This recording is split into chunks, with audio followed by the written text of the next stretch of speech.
pada kesempatan ini saya mendapatkan tugas untuk berdiskusi dengan Bapak Ibu semuanya di SDN Cipada dalam kegiatan diseminasi aksi nyata modul 1.4 tentang budaya positif.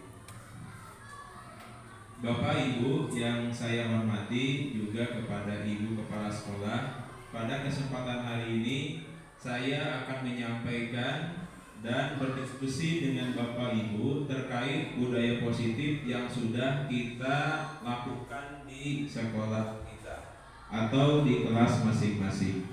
Oleh sebab itu, kami harapkan nanti ketika berdiskusi Bapak dan Ibu boleh memberikan contoh 1 atau 2 budaya positif yang sudah Bapak Ibu lakukan di kelasnya masing-masing.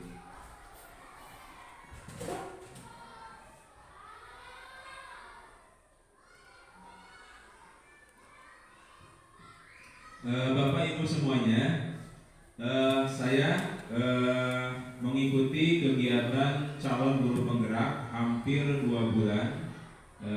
Dalam pelaksanaannya saya mempelajari berbagai hal. Sekarang sudah masuk kepada modul 2. Modul 1 itu tentang paradigma pendidikan menurut Ki Hajar Dewantara. Kemudian modul 1.2 ini terkait dengan visi misi dari guru penggerak. Kemudian modul 3 ini terkait dengan restitusi, dan yang sekarang adalah budaya positif. Nah, budaya positif ini merupakan hal yang sudah tidak asing lagi bagi kita. Bahkan setiap hari sering kita melaksanakan dalam pembelajaran. Nah, saya sendiri ya terkait budaya positif di sini sudah dilaksanakan, tetapi mungkin ya sendiri hanya istilah-istilah saja yang baru dikenal dalam kegiatan CGP ini. Nah, oleh sebab itu saya memberikan atau mempunyai tugas yaitu menyampaikan budaya positif ini yang harus kita laksanakan di kelas kita. Baik, yang pertama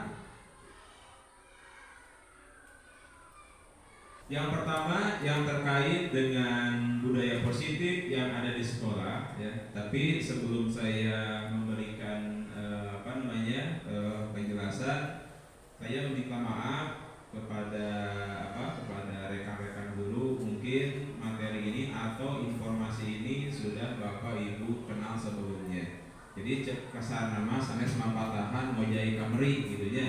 Jadi intinya kita sharing saja ya, bertukar pikiran, bercurah pendapat terkait budaya positif yang kita laksanakan di sekolah kita. Yang pertama adalah perubahan paradigma belajar ya. Alhamdulillah di sekolah kita kurikulum merdeka sudah mulai dilaksanakan walaupun baru kelas 1 dan kelas 4, tetapi setidaknya tahun depan itu akan bertambah. Sehingga perlu seyogianya kita mengetahui ya paradigma pembelajaran pada kurikulum merdeka ini. Yang pertama, ini menurut Ki Hajar Dewantara ya, pendidikan adalah suatu upaya atau usaha yang dilakukan untuk mengembangkan dan memajukan pendidikan budi pekerti atau karakter, pikiran dan tubuh manusia.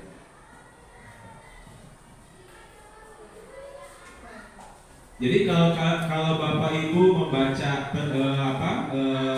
pengertian pendidikan menurut Ki Hajar Dewantara, ini sesuai dengan apa yang sudah kita lakukan di kelas. Nah, yang paling penting adalah yang ini, yang bagian yang bawah ini. Biasanya ya, kalau saya dulu ketika masih mengajar ya, mungkin sekarang juga masih, pembelajaran itu dulu berpusat pada guru.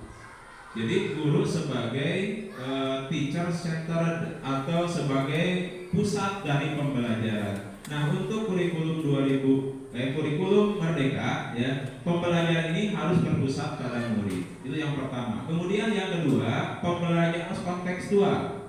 Artinya harus sesuai dengan apa yang dialami oleh siswa pada saat itu. Contoh misalnya Kalau kelas 6 saya mengajarkan tentang pengubah misalnya dari pecahan biasa ke persen.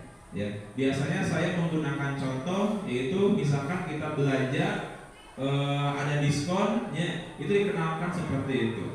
Jadi pembelajarannya harus kontekstual. Walaupun materinya ya kita pilih-pilih, ya, kita usahakan materi tersebut harus dekat dengan kehidupan siswa. Kemudian yang ketiganya memberikan pengalaman yang bermakna. Artinya murangkali atau anak-anak itu jangan hanya mencatat, jangan hanya mendengarkan, duduk, pulang dan sebagainya, tapi harus memberikan pengalaman yang bermakna. Artinya beberapa kali atau beberapa pembelajaran kita laksanakan secara praktek, ya, baik di dalam kelas maupun di luar kelas. Kemudian yang terakhir, menghargai keberagaman karakter. Nah, mungkin ini yang jadi pokok dalam pembahasan pada kali ini, ya, yaitu menghargai keberagaman karakter. Ya, di kita kan banyak muncul yang namanya bullying, ya, muncul saling ejek dengan rekan, siswa dan sebagainya. Nah, ini dari sini, ya, tidak adanya saling menghargai, ya, antar siswa.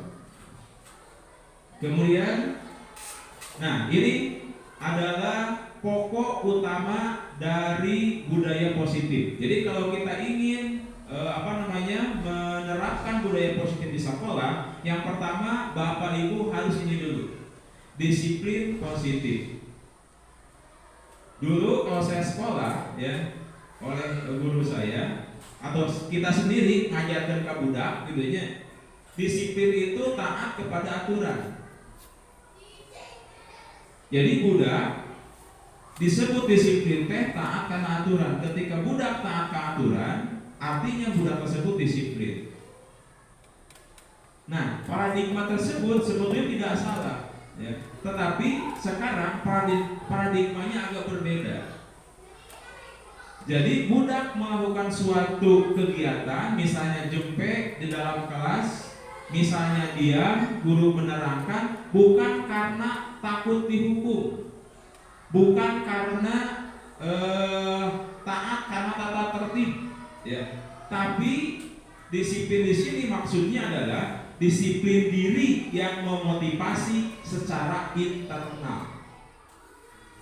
Jadi budak cicing teh bukan hayang sorangan, lain dikontrol ku guru, di ku urang, coba cicing. Nah, aya kalana budak teh cicing teh lain cicing kahayang sorangan, tapi cicing teh atau diamnya diam karena takut kepada guru.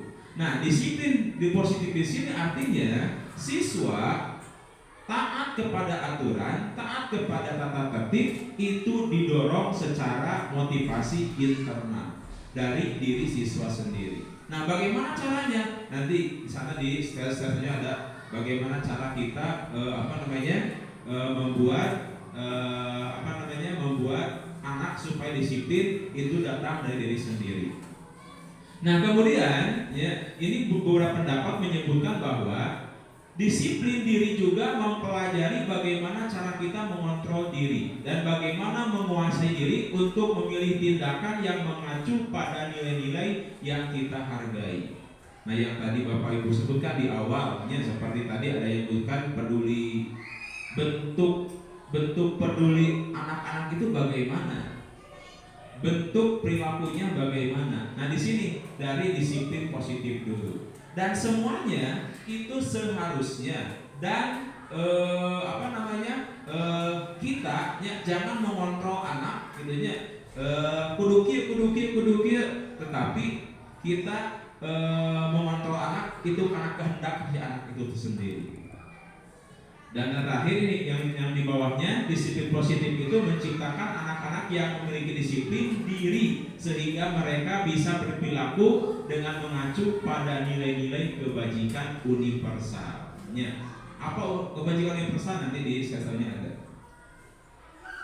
Nah, sampai sini dulu mungkin ada yang ingin ditanyakan, ya, terkait kalau terlalu banyak materi, ya, nanti untuk bertanya agak sulit atau agak terlalu banyak, Mungkin setiap slide saya akan memberi kesempatan kepada Bapak Ibu untuk bertanya atau menyampaikan sesuatu yang terkait dengan materi yang saya sampaikan. Kalau tidak ada, dilewat saja, tidak apa-apa. Oke, lanjut. Biasanya kalau saya mengajar, ya, Bapak Ibu sama gitu ya. Ketika budak cari cing teh, urang tanda tanya gitu ya. Nah budak teh ngerti naon ku urang disebutkeun atau aya kalana gitu nya urang boga anggapan teh urang terlalu cepat menjelaskan sehingga budak teh bingung nya naon dipahamkeun ku urang kali gitu nya. Nah ini sebagai contoh mikro lah, contoh kecil ya dalam pembelajaran seperti itu ya. Jadi mungkin ada yang kita tanyakan dulu terkait disiplin positif. Mungkin Bapak Ibu ingin bertanya atau menunjukkan pendapat, boleh. Kalau tidak ada, mungkin kita lanjutkan ke slide selanjutnya. Oke, kalau tidak ada, lanjut ke slide selanjutnya. Nah, selanjutnya untuk membentuk budaya positif di sekolah, ya, langkah selanjutnya adalah kita harus mengetahui motivasi atau dorongan perilaku manusia. Tentunya murid-murid kita di kelas, ya. Jadi budak berbuat seperti itu teh naon sababna? Nah, menurut yang saya pelajari ada tiga motivasi siswa atau murid ketika melakukan suatu hal. Yang pertama, untuk menghindari ketidaknyamanan atau hukuman, ya. Mungkin Bapak Ibu membuat tata tertib di kelas misalnya, jangan memakai sepatu ke dalam kelas misalnya. Ketika anak masuk tidak memakai sepatu, mungkin ya mereka melakukan itu karena ini untuk menghindari ketidaknyamanan atau hukuman. Ya. Tahun kemarin saya seperti itu. Ya. Mau kelas genep kamari, abdi ngadamel aturan jika gitu, membuat aturan di sini jangan makan di dalam kelas. Kalau makan dalam kelas sampah 20 di luar. Ya. Si anak emang nurut, tetapi nurut nanti bukan karena keinginan sendiri, tapi takut. Nah ini yang pertama, takut dihukum. Gitu. Nah untuk budaya positif sekarang, nah jangan seperti itu diusahakan. Nah kemudian yang kedua, motivasi perilaku anak yang kedua adalah untuk mendapatkan imbalan atau penghargaan dari orang lain. Contoh budak-budaknya, jika abdi kamu nakali, sok puasa cing beres, cing tamat engke dipasihan naon, ya. Ternyata setelah saya pelajari, ya, itu teh hal yang kurang tepat. Kenapa kurang tepat? Karena anak melakukan hal tersebut karena ingin mendapatkan imbalan. Oleh sebab itu, ya, bisa kita diskusikan nanti. Contoh untuk pembuatan ranking, mungkin di akhir tahun misalnya. Ya, saya mengusulkan itu dihilangkan saja. Ya. Bukan, emang ada sisi positifnya, gitu ya. Tapi kebanyakan, ya, kalau misalkan ranking 1, 2, 3, yang korban itu yang 4 kesananya. Emang tidak terasa oleh kita gitu ya. Abdi nyalira jika gitu asa teu karaos gitu ya. Murang kali diberi penghargaan, ternyata salah satu faktor melakukan hal tersebut karena ingin imbalan. Ketika tidak ada imbalan, ketika tidak ada penghargaan, otomatis siswa tersebut dalam belajarnya mungkin, dalam perilakunya mungkin tidak sesuai dengan harapannya, gitu. Dan yang terakhir, nih motivasi perilaku murid kita yaitu untuk menjadi orang yang mereka inginkan dan menghargai diri sendiri dengan nilai-nilai yang mereka percaya. Nah mungkin ya kita bisa berdialog, berdiskusi tentang ini. Ya. Karena setiap motivasi perilaku, contoh misalkan untuk menghindari hukuman, emang ada positifnya. Kemudian untuk mendapatkan imbalan, emang ada positifnya. Ya. Nah kalau diurutkan, ya, perilaku atau motivasi perilaku manusia atau murid kita itu yang paling rendah adalah yang paling atas, yang menengah, yang tengah-tengah, dan yang paling tinggi adalah yang nomor 3. Jadi anak melakukan suatu perilaku itu atas keinginannya sendiri, atas nilai-nilai yang dia yakini bahwa itu benar, bukan diiming-imingi oleh sieun, oleh hukuman, diiming-imingi oleh imbalan atau penghargaan. Oke, untuk motivasi perilaku manusia mungkin bisa ada yang ingin menyampaikan, ya, berdasarkan pengalaman yang sudah Bapak Ibu lakukan di kelas. Misalnya, saya setuju, misalkan tidak setuju atau setuju yang nomor 1 karena ada hukuman anak ini nurut, boleh, gak apa-apa, ya. Sesuai dengan apa yang Bapak Ibu alami di kelasnya atau di sekolahnya masing-masing.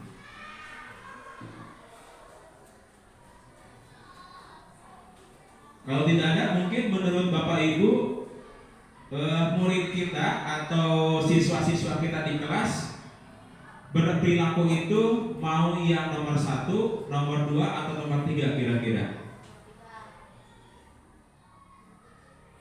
Nomor 3, alasannya kira-kira kenapa?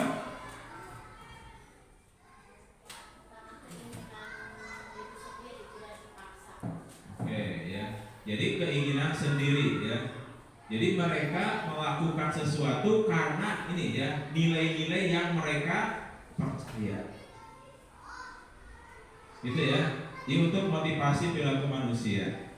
Lanjut untuk slide selanjutnya. Nah, ini ya. Tentang kebutuhan dasar manusia. Kenapa dibahas, ya? Kita sering melihat, bahkan di kelas saya beberapa kali ada kejadian yang negatif, ya. Anak berperilaku tidak sesuai dengan harapan. Mungkin, ya, mereka melakukannya karena ini, ya. Tolong jauh-jauh lah, jangan jauh-jauh ke anak kita sendiri saja. Misalnya nih, ya, kebutuhan dasar manusia itu ada 5. Yang pertama adalah kebutuhan untuk bertahan hidup.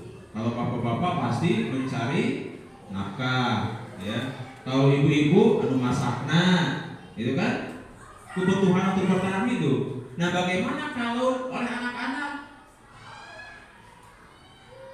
Sebagai contoh nih, tahun kemarin ada siswa saya yang sering mengambil barang milik temannya.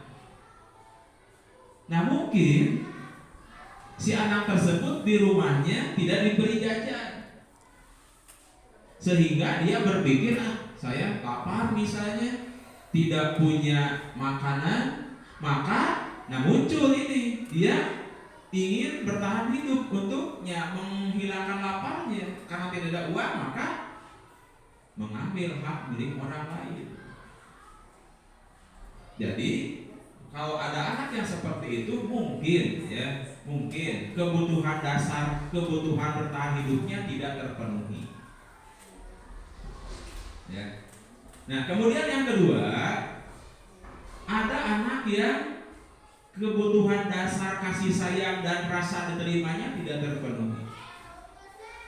Misalnya, kalau di kelas saya, di contoh misalnya, ada beberapa anak yang minta perhatian, ingin diperhatikan lebih, ya, ingin ditanya, ingin diakui keberadaannya di kelas, maka dia berbuat onar, mengganggu anak-anak, sehingga ketika ditegur oleh saya lihat dia atoh gitu ya, gembira. Nah, mungkin, ya, si anak tersebut di rumahnya kurang kasih sayang dan tidak ada rasa terima, ya. Nanyakeun ka kolotna hare-hare nyo HP kurang mau ge, ya. Atau misalnya anak mau misalnya diminta perhatian, diantar ke urang peda urang, misalnya banyak pekerjaan, ya. Jadi kebutuhan dasar manusia ini, ya, jangan jauh-jauh, mungkin bisa kita terapkan dalam kehidupan sehari di keluarga dulu. Setelah di keluarga, baru bisa di laksanakan ulang di sekolah. Wayahna ya, karena kita sebagai pendidik ya mempunyai tugas menjadi ibu dan bapak di sekolah. Gitu. Oke, selanjutnya ya, kebutuhan dasar manusia adalah kebebasan ya. Jadi anak tidak mau dikekang. Aya karena budak dicarek ngajakeun karena timbul ingin aya rasa kebebasan. Ya. Hayang bebas mung sagala dicarek ya. Jangan segala dihalangi. Nah, mungkin kebutuhan kebebasannya tidak ada. Mungkin di rumahnya dikekang oleh orang tua. Ya. Diberi beban kudukil, akhirnya dilampiaskan di sekolah. Ya. Kemudian yang keempatnya kesenangan. Ini banyak ya contohnya. Kemarin tadinya saya lihat ada beberapa anak kelas 6A nu ngaheureuyan istri, budak lelaki ngaheureuyan istri ya. Setelah saya lihat perhatikan ya, ternyata budaknya seserian ya. Dengan cara mengejek, dengan cara noelan, ya. Nah mungkin ya si anak lelaki tersebut ini membutuhkan atau sedang melaksanakan kebutuhan dasarnya yaitu kesenangan, seserian, ngaganggu batur, gitu ya. Ya mungkin di kelas dulu aya begitu budak teh ngaganggu batur, nu ngaganggu seserian teh gitu ta. Nah ini mungkin kebutuhan dasar kesenangannya sedang dia penuhi, ya. Dan yang terakhir penguasaan mah ingin diakui. Di urang sok aya anu ngaranna teh sok jagoan. Ya, kabatur teh harak, ngahina atau minta uang dan sebagainya. Nah, dia ingin dirinya itu diakui bahwa urang teh pangkuatna bisa. Ya. Jadi perilaku yang timbul keseharian di anaknya salah satunya ini dipengaruhi oleh kebutuhan dasarnya. Apakah sudah terpenuhi atau tidak? Ya kita sendiri kan kalau misalnya ibu-ibu ya kalau akhir bulan ya bapak-bapak kempes ieu dompetna ya aya rasa amok-amokan kan ya karena kebutuhan untuk bertahan hidupnya terganggu ya. Dalam bahaya warning ya seperti Mas Andi belakang tuh ya. Jadi ini berhubungan nanti dengan budaya positif ya. Nah mungkin sampai situ silakan Bapak Ibu mungkin ada yang ingin berpendapat atau ingin menyampaikan sesuatu tentang kebutuhan dasar ini terkait dengan pengalaman atau kejadian yang Bapak Ibu alami di kelas. Silakan Ibu Dina.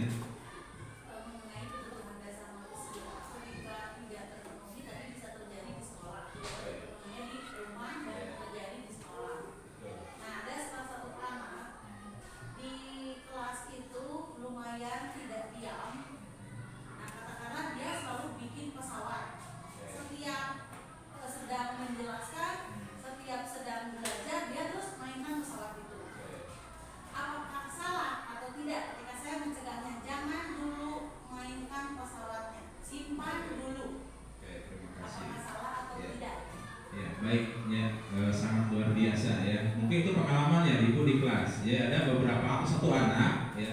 Jadi mungkin kalau kita identifikasi analisis kira-kira yang mana yang sedang dilaksanakan kebutuhan dasar anak tersebut. Kira-kira mungkin ini ya, kesenangan mungkin ya. Nah, bagaimana caranya supaya kita bisa menyelesaikan masalah tersebut?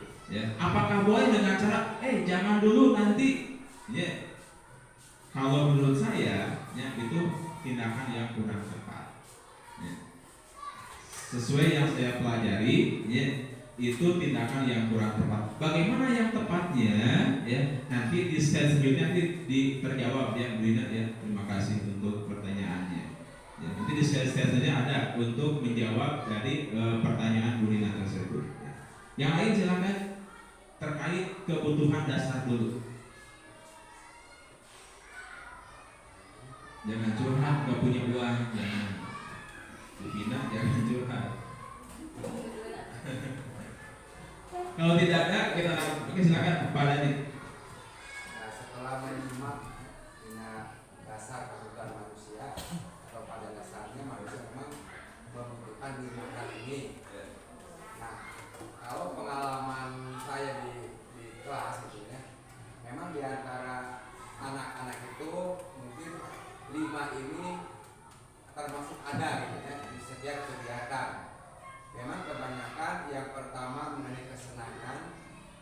setiap anak yang sudah misalkan menyelesaikan tugas, dia akan berkeliaran mengganggu yang lain, ataupun ada temannya yang sudah selesai, dia akan bermain bernyanyi atau apapun, itu diantaranya. Kemudian yang pengalaman yang lainnya mungkin ada kebebasan. Nah, kebebasan di sana mungkin kalau kelas 1 mungkin kelas yang lain juga sama ya. Anak-anak mungkin membutuhkan walaupun terikat dengan pembelajaran, tapi tetap diri nanti hayang ngajol keluar gitu lah, di luar koridor pikiran belajar gitu. Kita diantaranya. Ya banyak contoh nama mungkin di rekan-rekan ya. Kemudian ya rasa kasih sayang jelas lah. Kalau di kelas mungkin tadi ya kita selaku perwakilan dari orang tua, kita selaku orang tua di sekolah ya harus itu memang harus bisa memberikan rasa nyaman, rasa kasih sayang dalam belajarnya. Ya, baik. Alhamdulillah bagus sekali ya. Jadi betul sekali ya. Jadi ketika anak-anak selesai mengerjakan tugas di kelas, ada anak yang cepat, ada anak yang sedang, dan ada anak yang lambat. Nah, ketika menunggu anak yang lambat, anak yang cepat kan bosan, sehingga timbul tadi kata Pak Dani adanya kesenangan, terus kebebasan. Tapi, kita bisa mensiasati, Pak. Sesuai tadi kata Bu Nina ya, kita bisa mensiasati hal tersebut ya dengan nanti di stepnya itu dengan yang namanya keyakinan kelas ya. Kita nanti kan buat yang namanya keyakinan kelas. Nah, bagaimana cara berkeyakinan kelas nanti di stepnya kita bahas ya. Terima kasih masukannya untuk Pak yang luar biasa. Nah, inilah yang tadi yang akan saya jawab ya, sesuai yang ditanyakan oleh Bu Nina sama Pak Dani ya. Jadi yang namanya keyakinan kelas.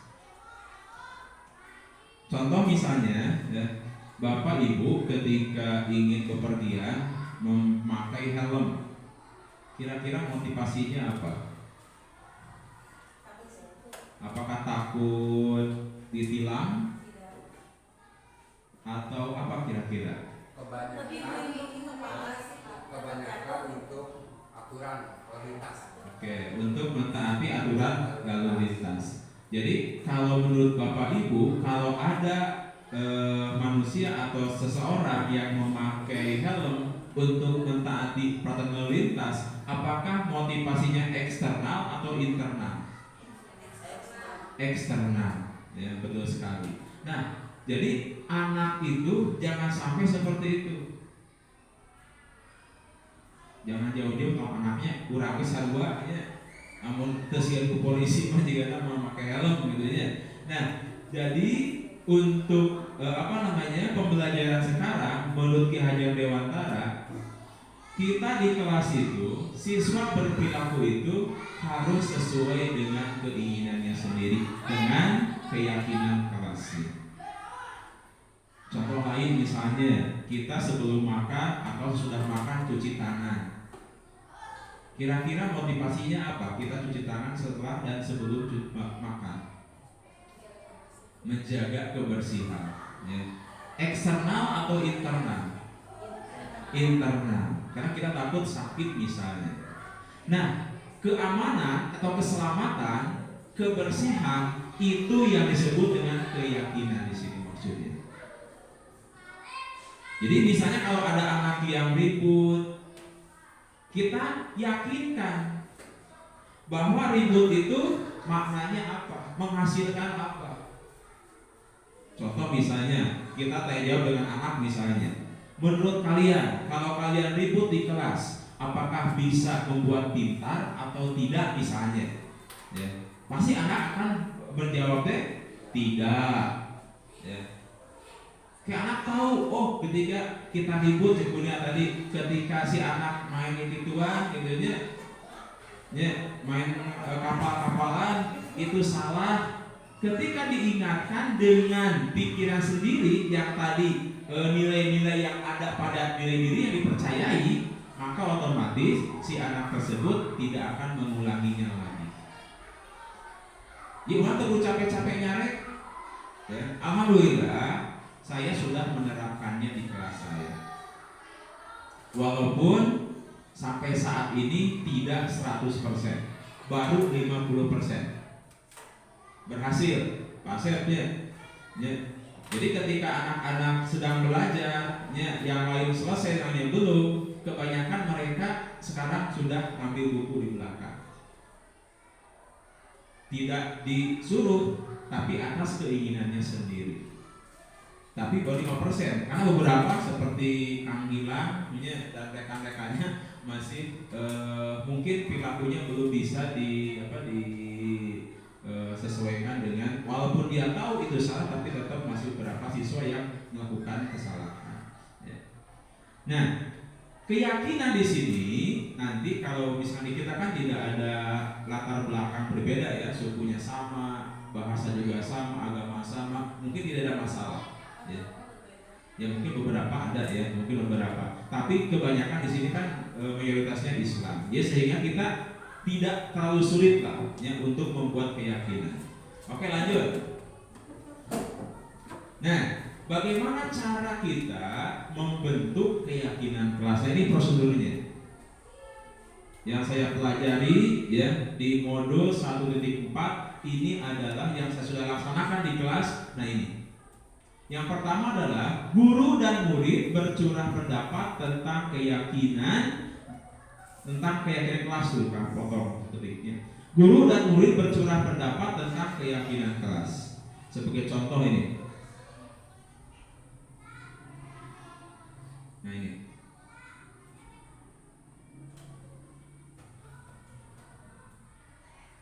Nah ini ya. Saya dengan anak-anak ya sudah membuat keyakinan seperti ini. Ini yang pertama, kesepakatan kelas di dalam kelas, kesepakatan A6A dalam kelas. Nah ini. Jadi mereka sendiri yang membuat aturan ini. Misal memakai jaket di dalam kelas bagi yang sakit atau cuaca sangat dingin.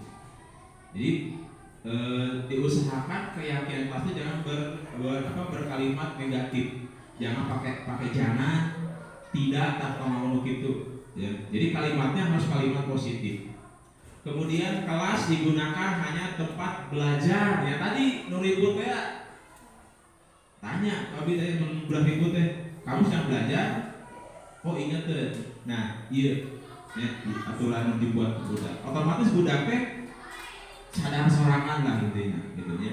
Kemudian masuk kelas alas kaki dibuka kecuali guru. Itu guru ditahu oke, budak apa geus kan nya henteu sieun peda guru nyokot sampah, bersihan naon misalnya ya. Mesti dong sorangan, masuk kelas alas kaki dibuka. Gitu. Kemudian selanjutnya seragam rapi tapi topi dilepas dan menjaga benda di kelas.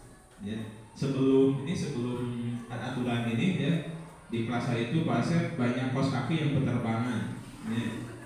Dahun mun seungit gitunya. Barau udah aneh aya wae lah, tapi geus nyian ieu mah alhamdulillah teu aya Pak Asep. Ya. Mungkin dipesakan kemudian diasupkan di bawah kantong ya. Ini contoh-contoh ya, contoh-contoh keyakinan kelas yang saya buat di dalam kelas saya. Dan alhamdulillah sampai saat ini 50% berhasil. Ya. Jadi anak-anak itu menjadi sendiri, termasuk yang sudah ya, yang sudah misalkan untuk kayak kasus-kasus yang kenakalan anak ya, mereka sekarang menyadarinya sendiri. Sampai saat ini tidak ada lagi. Ya, mungkin ya sebagai share berbagi, mungkin Bapak Ibu juga bisa melakukan seperti ini. Ya. Kita buat pakai infocus ya, yang lebih menarik pakai Canva kita buat sama-sama saja. Soke saseur-seueur heula ditampung budak kayak naon, termasuk misalnya bisa makan dan minum dalam kelas misalnya. Tidak apa-apa. Kalau kita sepakat ya, kita guru dengan sepakat jadi masalah. Ya, setuntung misalnya tidak mengganggu pembelajaran. Nah ini ya, di contoh-contoh termasuk tiket kelas juga itu tentu kesepakatan kelas. Ya. Mungkin sampai sini dulu Mungkin ada Bapak Ibu yang ingin disampaikan terkait hal-hal yang sudah atau sudah dilaksanakan oleh Bapak Ibu di dalam kelas yang terkait dengan keyakinan kelas.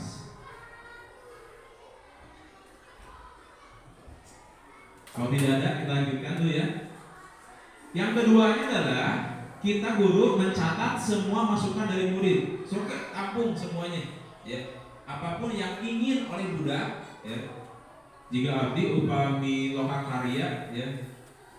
Sok ngajakeun buat aturan teh, Pak boleh sambil belajar, sambil makan dan minum, sambil ngopi, tidak masalah. Ketika sudah sepakat kita semuanya, gak jadi masalah. Mau jadi hal anu dilarang. Ya. Bahkan kelas 6 sekarang, ya abdi tos dia kan saminggu sekali aja nama wajib bawa HP. Mesti dilarang deh bawa HP teh, ya. Mesti diwajibkan kayak setiap seminggu sekali belajar menggunakan media digital. Nah kemudian kalau sudah, susunlah keyakinan kelas menggunakan kalimat positif yang tadi saya contohkan. Ya, jangan menggunakan kata negatif, pakai jangan, tidak, diusahakan dihilangkan. Ya. Kemudian tinjau kembali daftar curah pendapat, kemudian bagi menjadi nilai kebajikan. Nah, apa nilai kebajikan teh? Contoh misalnya saya sebutkan tadi, misalnya ketertiban. Nah, perilakunya masuk ketertiban teh dipilah-pilah. Anu masuk kebersihan. Nah, gitu. Nah, baik. Termasuk keamanan. Nah, baik perilakunya sesuai dengan curah pendapat atau masukan dari anak-anak semuanya.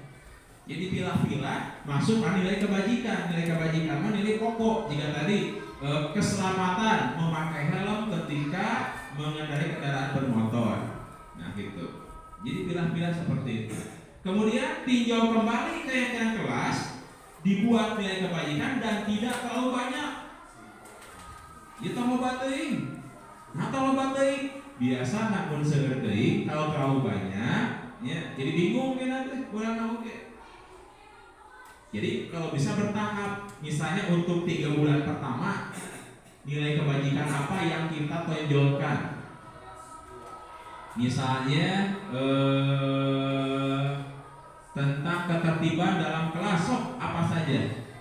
Cukup hiji atau 2 bulan. Kalau saya sendiri buat 3, dibuat 3 dalam kelas, ketertiban dan keamanan. Ya.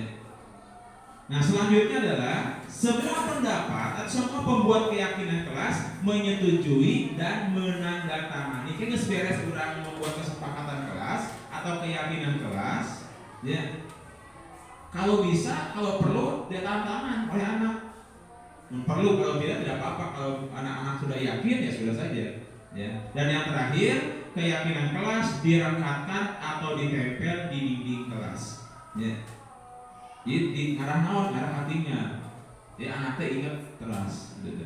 Nah jadi ketika tadi kata Pada nih, kata Budina, ketika ada anak walaupun kelas 1 mungkin kita bisa membuat dan kata-kata yang sederhana saja. Ya. Kita lihat hasilnya bagaimana nanti kalau kita sudah buat. Apakah anak-anak itu nurut atau masih tetap seperti itu? Ya. Ini ya, di prosedur pembentukan keyakinan kelas. Ya. Kenapa tidak tata tertib? Kita menurut ibu, bapak, sadayana, mengapa tidak kata tata tertib kelas misalnya? Tata tertib kelas mengikat. Oke. Betul. Nah, betul. Oke, betul sekali. Ya, jadi mengikat, pada ini betul sekali Pak. Jadi kalau tata tertib biasanya ada yang namanya konsekuensi, ada sebab, ada akibat. Ya, tapi kalau keyakinan kelas itu betul kata Ibu Yeni, itu dibuat kesepakatan bersama. Bahkan guru mah hanya sebagai fasilitator saja. Ya, jadi keyakinan kelas itu dibuat oleh siswa sendiri. Ya, jadi mungkin bisa kita gunakan, bisa kita praktekkan di kelas kita masing-masing. Ya. Nah selanjutnya untuk pendalaman keyakinan kelas, ya, kalau itu sudah terbuat, maka kita bisa lebih dalam lagi dengan cara yang kedua, kegiatan tampak seperti dan tidak tampak seperti model T dan model Y. Ya. Kemudian yang kedua, kegiatan tugas saya dan tugas kamu, tugas guru dan tugas murid. Itu bisa kita buat kalau yang tadi keyakinan kelas itu masih dilanggar oleh anak-anak. Jadi tempelkan contoh nih, untuk kegiatan tampak seperti dan tidak tampak seperti. Contoh misalnya model T dia garis, kolom nuka hiji tampak seperti, kolom nuka dua tidak tampak seperti. Contoh misalnya kalau anak-anak sebelum masuknya berbaris, berarti kalau tampak seperti anak-anak berbaris sebelum masuk. Terus tidak tampak seperti anak-anak tidak berbaris sebelum masuk. Berarti budaknya bisa membedakan ya, mana keyakinan keras dan mana bukan keyakinan keras. Ini pendalaman saja. Ya, kalau diperlukan kita buat seperti ini. Ya. Oke, lanjut. Nah, ya, bagaimana kalau sudah terjadi? Maksudnya ketika ada anak-anak yang berbuat kesalahan, apa yang harus kita lakukan? Nah, di sini ada yang namanya restitusi. Atau sigana kurang dilaksanakan ieu ge ngampelan istilahna nembe ngadamu. Ya. Contoh, cing Bu Novita ya, nya. Riwayat aya mun Novita mah nya tengah walat nya. Naros ka Bu Novita ya nya penasaran teh kamari ya naros ya. Cing Bu Novita, pernah tidak di kelas Bu Novita ada anak yang berbuat kesalahan? Ada. Contohnya apa? Oke, membawa HP ketika tidak diperintahkan. Apa yang Bu Novita lakukan? Memberikan pengertian. Dengan cara ngomong bagaimana? Baik-baik. Contohnya, ngomongnya bagaimana? Contohnya. Oh, terus saya baik tanya. Ya, masuk YouTube bikin baik. Terus saya tanya. Apa yang Bu Novita katakan kepada anak yang membawa HP tanpa disuruh? Jangan pakai tidak.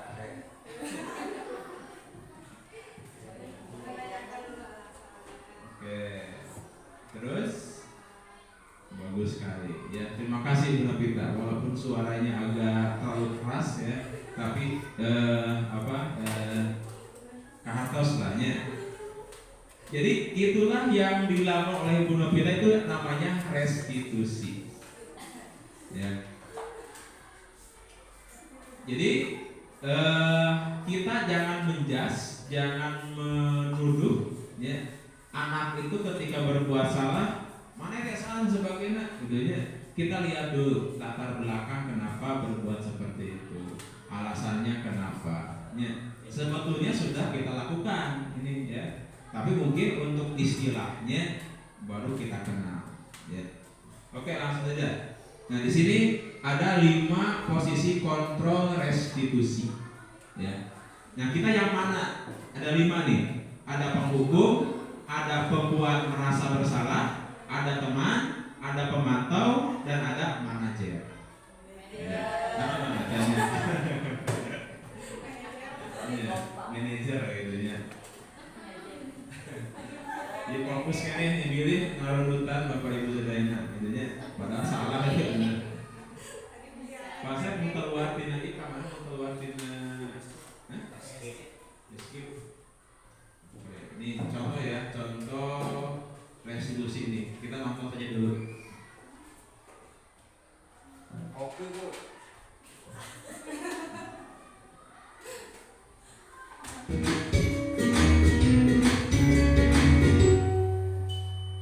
Salam bahagia Ibu dan Bapak guru hebat. Dalam penerapan disiplin positif restitusi, salah satu program yang dikembangkan adalah 5 posisi kontrol. 5 posisi kontrol dalam restitusi adalah proses perjalanan seorang pendidik agar dapat mengenali dirinya. Pada video kali ini, kita akan membahas tentang 5 posisi kontrol yang dikembangkan oleh Diane Gosson dan contoh penerapannya.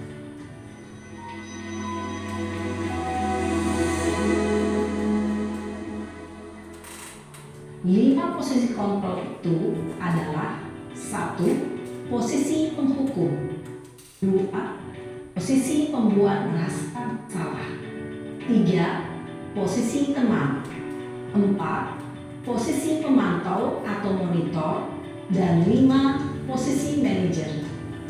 Untuk lebih memahami kelima posisi tersebut, mari kita saksikan kasus Naren yang terlambat hadir 20 menit di sekolah dan melihat bagaimana kelima posisi kontrol dalam tersebut.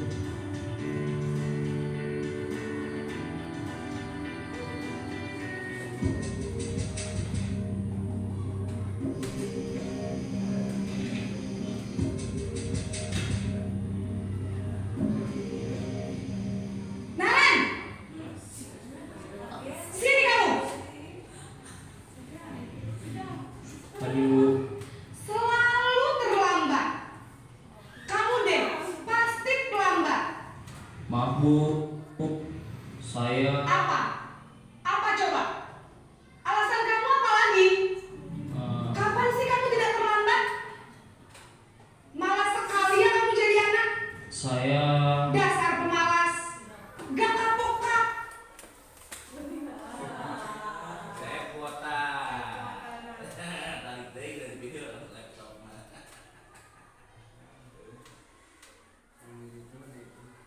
Ya lebih dari rumah di kantor. Udah di kantornya. Apok sih kamu. Sudah berapa kali terlambat? Sana, kamu keliling lapangan basket 2 kali. kenapa saya harus ke lapangan basket Bu? Kenapa? Kamu melawan ibu? Berani-beraninya jawab. Sudah terlambat, masih berani jawab pula. Keliling lapangan basket 5 kali sekalian, biar kapok. Cepat, pergi sana ke lapangan basket.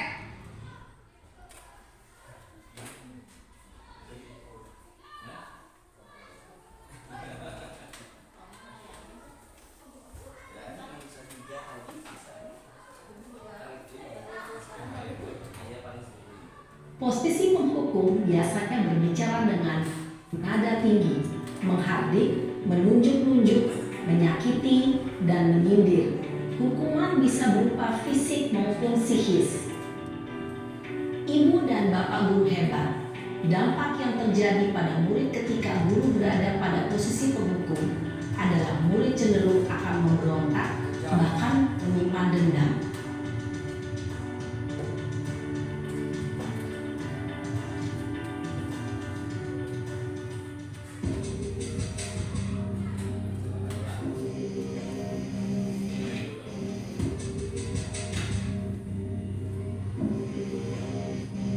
Naren,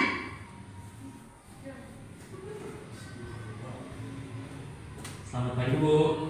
Naren, kamu kenapa terlambat lagi, nak?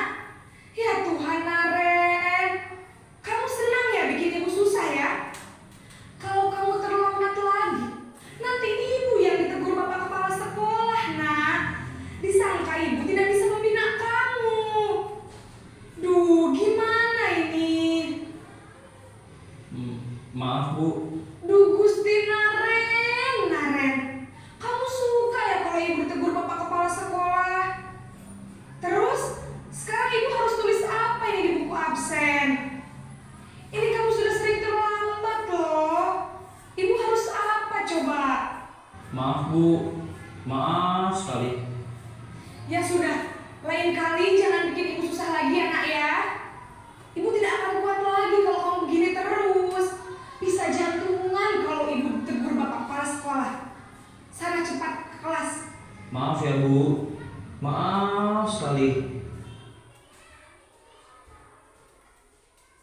Posisi pembuat rasa bersalah berbicara dengan nada tenang, cenderung lembut, namun kata-kata yang diutarakan membuat murid merasa menjadi orang yang gagal, memandang buruk dirinya sendiri, merasa tidak berharga, dan tidak sanggup membahagiakan orang lain. Ketika guru mengambil posisi pembuat rasa bersalah, murid akan menganggap dirinya yang bersalah dan ia akan menyimpan emosi negatif tersebut di dalam dirinya.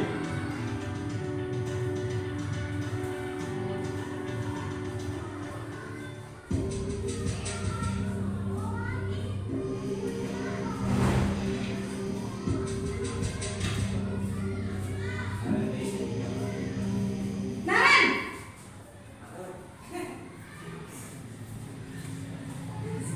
Selamat pagi Bu.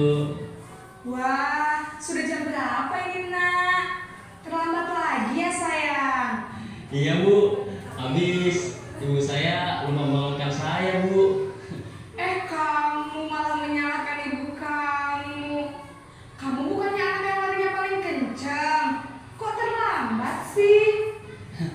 Iya Bu, saya memang terlambat bangun tadi. Jadi biarpun saya lari kencang, tetap gak kekejar Bu. Ya sudah sana. Nanti lain kali larinya lebih kencang lagi ya. Biar gak terlambat lagi. Bikin senang ibu. Demi ibu. Bisa kan? Bisa lah Bu. Ya sudah sana masuk kelas. Ibu beresin urusan absen kamu. Kamu ini ada-ada saja. Dalam posisi teman, guru berbicara dengan nada suara ramah, akrab, cenderung bersenda gurau untuk menjaga suasana tetap santai. Murid akan merasa senang, aman, dan akrab dengan guru. Identitas yang tercipta adalah identitas sukses atau hasil. Namun, perlu diingat, karena ini masih dorongan X tetap, maka ada faktor ketergantungan dari murid kepada orang tertentu. Di sini guru absennya, sehingga di lain waktu murid bisa berperilaku baik, namun hanya kepada orang-orang tertentu saja.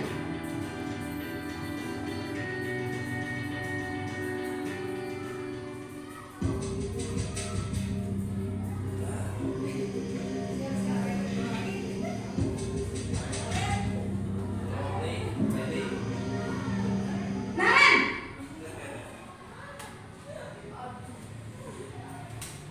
Selamat pagi Bu. Naren, apa peraturan sekolah kita tentang jam berapa kita harus masuk sekolah, Nak? Kita harus di sekolah jam 7. Betul, sekarang jam duduk dulu. Naren, konsekuensi terlambat. Paham Bu, saya harus tinggal kelas pas jam istirahat selama 20 menit. Iya benar, konsekuensinya demikian. Jadi nanti jam 9.30 pas istirahat, kamu harus tinggal di kelas, kerjakan tugas tambahan untuk ketertinggalan kamu, ya? Baik Bu. Posisi pemantau mengandalkan penghitungan atau data untuk mengontrol murid. Guru mengarahkan murid berdasarkan peraturan dan konsekuensi. Seorang pemantau menunjukkan bahasa tubuh dan ekspresi wajah yang datar dan cenderung formal.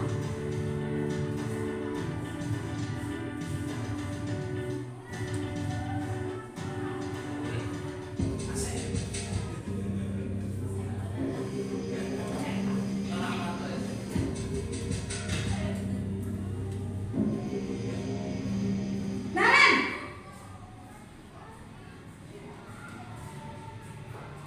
Selamat pagi Bu. Selamat pagi, Naren. Maaf Bu, saya terlambat. Iya, sekolah masuknya jam 7, sekarang sudah jam 7.20.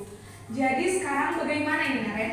Maaf Bu, saya lupa setel alarm saya semalam. Baiklah, menurut kamu, keyakinan sekolah yang mana yang perlu kamu tingkatkan? Menghargai diri sendiri dan orang lain mungkin ya Bu.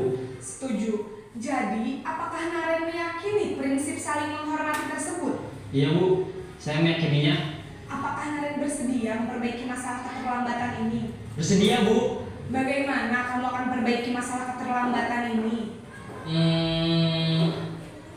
Saya akan coba untuk tidak lupa menyetel alarm saya Bu. Baik, kalau Naren lupa menyetel alarm di rumah, ada orang yang kira-kira bisa bantu mengingatkan tidak? Ada Bu, kakak saya, Kak Emma. Ada lagi selain Kak Emma? Selain Kak Emma, ada ibu saya. Baik, jadi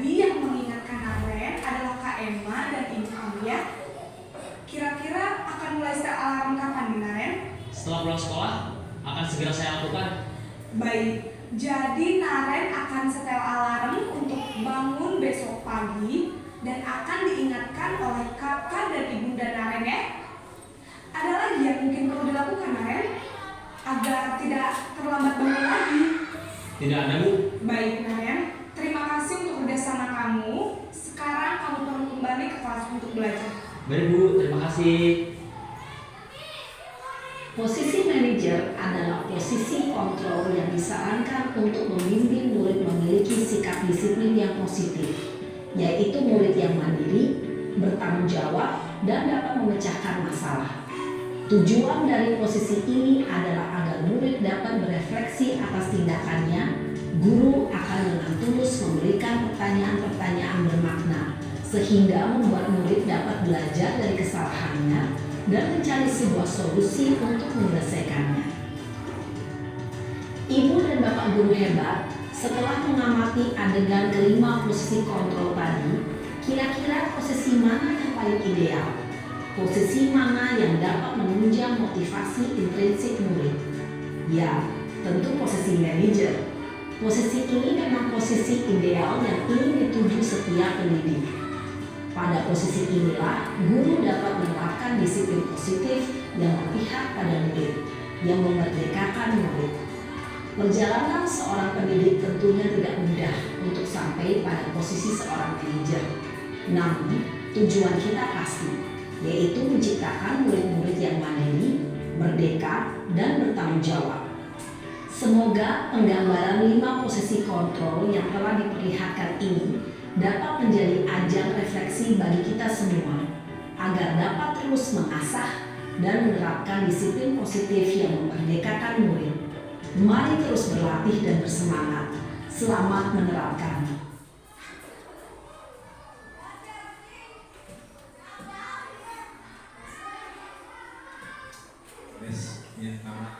Jadi Bapak Ibu mungkin sudah bisa menganalisis ya posisi kontrol yang tepat itu yang bagaimana. Ya, ada kalanya ya saya sendiri kan kalau memang jadi kesel ya menuju beraramak punya ayah budak anu berbuat salah teh mungkin nomor 1 hukumnya nyarek kan. Ya. Tapi ya kita sebagai pendidik yang mungkin kita harus bisa memposisikan diri kita sebagai manajer ya supaya tidak ada yang namanya bekas negatif anak ketika anak tersebut berbuat salah. Ya.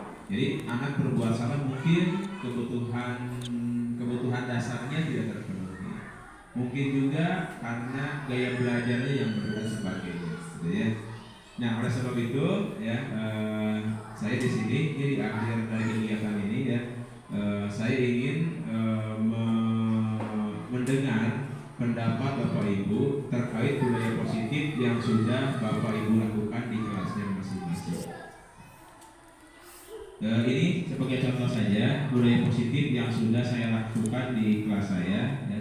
Yang pertama ini ada foto-fotonya. Ini semuanya sudah dilakukan selama 2 bulan terakhir ini. Ya.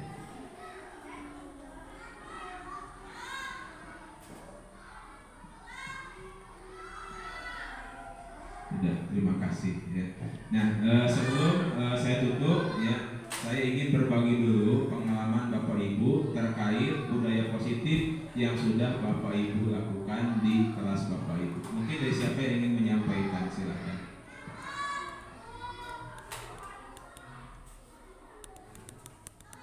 Boleh satu pernyataan atau beberapa pernyataan yang sudah Bapak Ibu lakukan di kelasnya masing-masing terkait budaya positif. Mungkin Pak Mun. Terima kasih.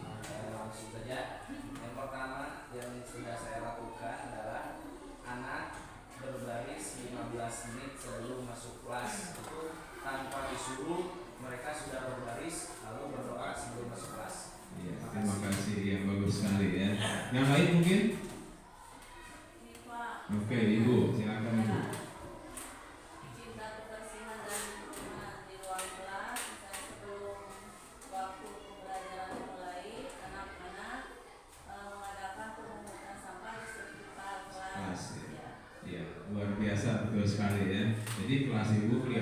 kasih ya Bu.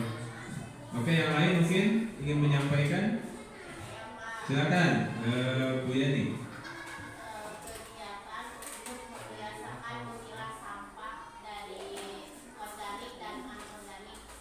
Sekarang sudah terbiasa anak membuang sampah sesuai dengan Jenisnya. Oke, bagus sekali, luar biasa ya. Jadi walaupun sederhana ya, budaya positif ini harus terapkan di kelas kita. Mungkin Bu Rina ada yang sudah diterapkan? sikap toleransi. Ya. Kedua, ada salah satu murid yang muslim. Ya. Jadi saya menekankan pada anak harus bergaul walaupun berbeda agama, Ya. jangan saling ejek-ejek agama. Dan Jadi harus saling menghormati. jadi maksudnya toleransi ya, nilai kebajikannya toleransi dengan cara tidak mengejek temannya yang berbeda agama. Bagus sekali ya. Mungkin yang lainnya, silakan Pak Asep. Budaya positif yang di kelas saya lakukan itu mungkin yang awalnya dilakukan itu di rumah dulu. Kemudian ada efek budaya positifnya itu jadi dilakukan di sekolah. Jadi saya di kelas menganjurkan untuk semua murid untuk bisa bangun subuh kemudian sholat subuh Pak. Dari bangun subuh dan sholat subuh ini kan nanti banyak space atau waktu untuk bersiap-siap, jadi tidak ada lagi yang namanya kesiangan. Jadi ke sekolah tepat waktu. Oke, bagus sekali ya. Ini patut kita contoh, mungkin bisa saya terapkan Pak Asep ya, mungkin dimodifikasi atau dicontoh saya gak apa-apa. Ya. Jadi kelas Pak Asep itu budaya bangun pagi atau sholat subuh ya. Jadi tidak ada yang namanya bangun ke saya. Jadi imbasnya ke sekolah, betul sekali. Ya, mungkin untuk kedepannya bisa saya laksanakan di kelas 6 ini Pak Asep. Terima kasih untuk berbaginya. Mungkin terakhir yang lain, Bu Novita atau Pak Debu? Pak Debu, silakan. Setelah berdoa sebelum pulang, ya, artinya sebelum pulang. Setelah pulang. Oh iya. Ada dikasih pertanyaan yang sederhana. Oh iya. Untuk membiasakan memberanikan diri supaya anak bisa berkomunikasi atau menjawab pertanyaan. Oke, jadi melatih keberanian Pak ya. Jadi sebelum atau setelah berdoa, sebelum pulang ada pertanyaan yang dijawab oleh anak. Iya, bagus sekali. Oh iya. Berarti pertanyaan sesuai dengan materi pelajaran atau pertanyaan ini biasanya? Sesuai dengan materi yang diajarkan. Oke, bagus sekali ya. Kemudian Bu Novita silakan.